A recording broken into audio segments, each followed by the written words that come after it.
So capturing the space can also include capturing objects. So I'm using the Scaniverse app, a free app, to scan one of my daughter's artworks from primary school.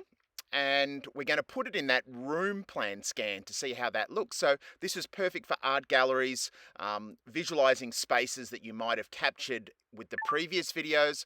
So I've used that. What I'm going to jump in there is just process that as a detailed scan, and this won't be perfect. This is just something that you can play around with, but you can see here as it's processing, it's going to capture the details of that artwork, and it does a really good job of that.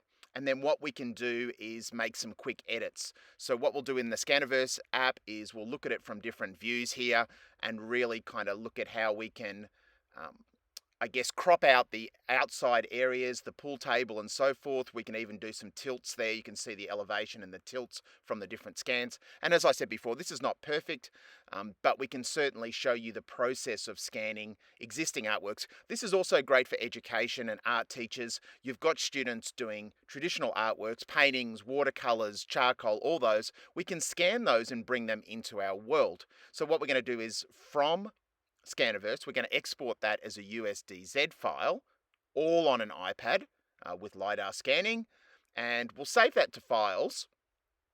And the reason why this is great is that original room plan scan was less than 1 megabyte. And so imagine that as an art gallery that we could scan the space. This is also going to be really small. And now I'm in that Reality Composer project file that we used our room plan scan and our pool and our landscaping, and what I can do is import that scan directly from iPad that I've just scanned. Low memory, and we're going to bring that in. So you can see there it's popped in, and it's popped in at real life scale. So I can scale that up, position it on my wall, and now I've got a beautiful captured art piece that's working in my room plan scan. How good is that? Easy to do. Yell out if you need a hand with training.